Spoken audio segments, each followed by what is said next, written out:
Assalamualaikum warahmatullahi wabarakatuh. Perkenalkan, nama saya Rusida Jumara, program studi manajemen dengan NIM 2020-10-186. Di sini saya ingin mempresentasikan mata kuliah Statistika, Ekonomi, dan Bisnis. Nah, di sini saya ingin mengambil tema distribusi probabilitas kontinu. Pokok bahasan yang ingin saya bahas nanti, yang pertama adalah pengertian distribusi probabilitas kontinu. Kedua, perbedaan antara distribusi probabilitas diskrit dan kontinu. Ketiga, jenis-jenis distribusi probabilitas kontinu. Keempat, contoh soal distribusi probabilitas kontinu. Kelima, kesimpulan. Keenam, referensi. Yang pertama, pengertian distribusi probabilitas kontinu. Distribusi probabilitas kontinu adalah konsep matematika yang digunakan untuk menggambarkan peluang suatu kejadian dalam rentang nilai tertentu. Pada presentasi ini, kita akan membahas konsep dan aplikasi distribusi probabilitas kontinu. Pembahasan kedua, perbedaan antara distribusi probabilitas diskrit dan kontinu. Di sini perbedaan antara distribusi probabilitas diskrit dan kontinu variabel, yaitu ada variabel diskrit digunakan untuk menggambarkan variabel acak diskrit. Contoh distribusi probabilitas diskrit termasuk distribusi binomial, distribusi Poisson, dan distribusi geometris. Sedangkan variabel kontinu digunakan untuk menggambarkan variabel acak kontinu. Contoh, distribusi probabilitas kontinu termasuk distribusi normal, distribusi eksponensial, dan distribusi gamma. Berikut ini di samping ini ada bentuk fungsi grafik. Di sini ada bentuk fungsi grafik kontinu dan grafik diskrit. Grafik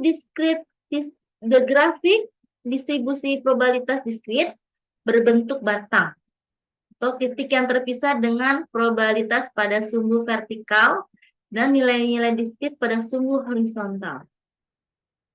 Sedangkan grafik kontinu berbentuk kurva yang terus-menerus atau halus dengan probabilitas di sumbu vertikal dan nilai-nilai kontinu pada sumbu horizontal.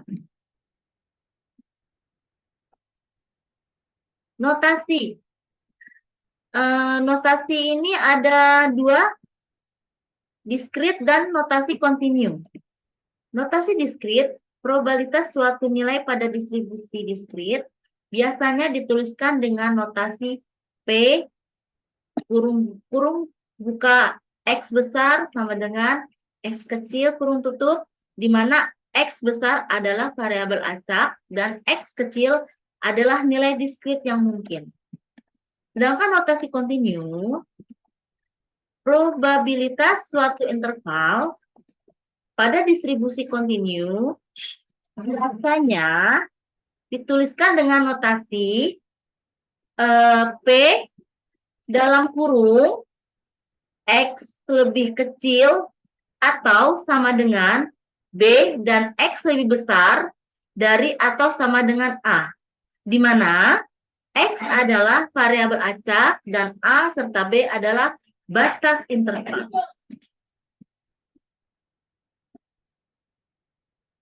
Pembahasan ketiga, jenis-jenis distribusi probabilitas kontinu.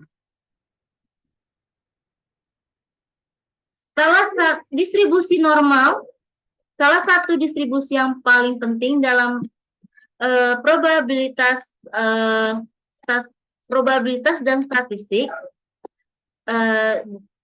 Contoh bentuk penerapannya seperti pengukuran tinggi badan, berat badan, pengukuran error dalam eksperimen ilmiah, pengukuran antropometri, dan sebagainya. Nama lain dari distribusi normal adalah distribusi Gauss. Kurva distribusi normal berbentuk lonceng, dengan rata-rata median berada pada titik tengahnya. Dengan nilai dengan nilai sigma merupakan jarak mean menuju titik belok atau puncak dari kurva. Semakin besar sigma, sebaran distribusi akan semakin meningkat. Ciri-ciri dan rumus distribusi normal. Pertama, kurva berbentuk lonceng dan memiliki satu puncak yang terletak di tengah. Nilai rata-rata hitung sama dengan median dan modus. Kedua, simetris terhadap rataan atau mean. Ketiga, kurva ini menurun di kedua arah, yaitu ke kanan untuk nilai positif, tak terhingga, dan ke kiri untuk nilai negatif, tak terhingga. Keempat, luas daerah yang terletak di bawah kurva normal, tetapi di atas sumbu mendatar sama dengan 1. Kelima, jarak titik belok kurva tersebut dengan sumbu simetris sama dengan sigma. Keenam, simpangan baku atau standar deviasi sama dengan sigma. Menentukan lebarnya kurva. Makin kecil sigma, maka bentuk kurva makin runcing. Sedangkan untuk rumus distribusi normal, 1, fungsi kepadatan peluang. Untuk mempermudah melakukan perhitungan, maka dilakukan dengan memakai transformasi Z, yaitu Z sama dengan X dikurang mu per sigma, di mana Z sama dengan variabel normal standar, X sama dengan nilai variabel random, mu sama dengan rata-rata variabel random, dengan sigma sama dengan standar deviasi. Oke, Kak. Berikut ini tabel distribusi normal, di mana area di bawah kurva normal baku dari 0 sampai Z. Seperti ini bentuk tabelnya. Dan ini tabel Z distribusi normal. Seperti ini juga bentuk tabelnya. Distribusi gamma atau C kuadrat dan eksponensial. Distribusi gamma. Fungsi gamma didefinisikan sebagai gamma dari alfa sama dengan integral dari 0 sampai tak terhingga dari X pangkat alfa kurang 1 X epsilon pangkat min X, di mana X lebih besar dari 0. Sedangkan fungsi kepadatan probabilitasnya sebagai berikut. Fungsi X ada 2. Untuk X lebih besar dari 0 rumusnya 1 per beta pangkat 2 dikali gamma dalam kurung alfa dikali X pangkat alfa dikurang 1 kali epsilon pangkat min X per beta dan 0 untuk X lainnya. Distribusi C kuadrat hasil dengan mengambil alfa sama dengan F sama dengan F per 2 dan beta sama dengan 2. Untuk F di bilangan bulat positif disebut dengan distribusi C kuadrat. Distribusi ini juga penting karena merupakan dasar dalam prosedur statistika. Berikutnya, distribusi eksponensial. Variabel random continue X berdistribusi eksponensial dengan parameter parameter theta bila fungsi kepadatan probabilitasnya dinyatakan sebagai berikut. Eksponensial, rumus fungsinya ada dua. Yang pertama, untuk X lebih besar dari 0, rumusnya 1 per theta dikali epsilon, pangkat min kali per theta. Sedangkan yang kedua, untuk X lainnya, rumus fungsinya sama dengan 0. Pembahasan 4, contoh soal distribusi probabilitas normal. Contoh soal, sebuah data menyatakan bahwa tinggi mahasiswa memiliki distribusi normal dengan tinggi rata-rata 159 cm dan simpangan baku 4 cm. Jika kita memilih seorang mahasiswi secara acak, maka peluang tinggi mereka akan berada di antara 155 cm dan 165 cm. Adalah pembahasan. Diketahui, misalkan X merupakan variabel acak kontinu yang menyatakan tinggi mahasiswa dalam satuan cm. Mu sama dengan 159, sigma sama dengan 4, X1 sama dengan 155, X2 sama dengan 165. Ditanya,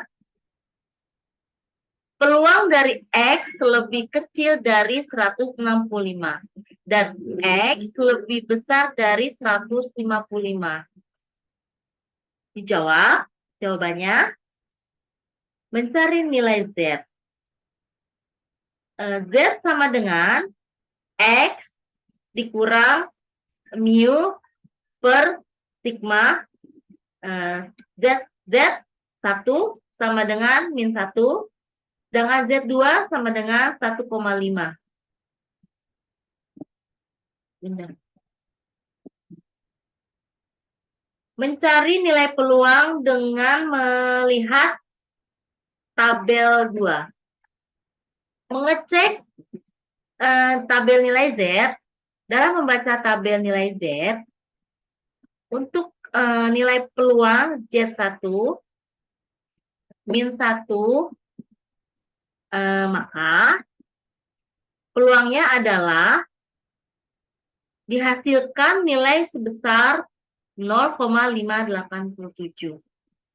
Sedangkan untuk nilai peluang Z2 1,5, maka peluangnya adalah dihasilkan sebesar 0,9332.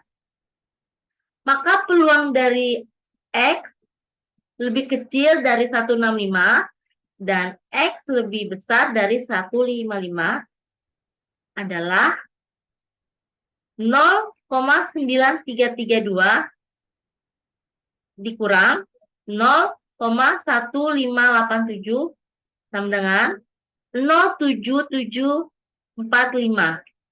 Jadi, peluang bahwa tinggi seorang mahasiswa berada di antara 155 cm dan 165 cm adalah sekitar 0,7745.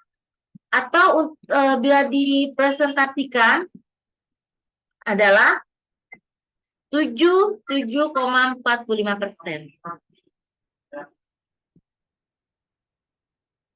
Kelima, kesimpulan.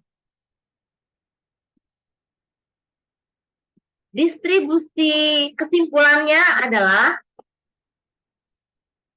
distribusi probabilitas kontinu adalah konsep matematika.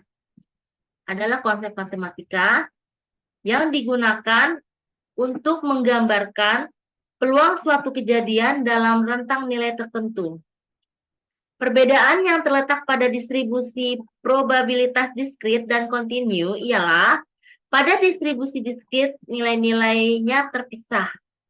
Probabilitasnya eksak menggunakan tabel probabilitas atau PM. Sedangkan distribusi kontinu, nilai-nilainya berada dalam interval kontinu, probabilitas pada titik tertentu adalah 0, dan menggunakan fungsi densitas probabilitas atau PDF.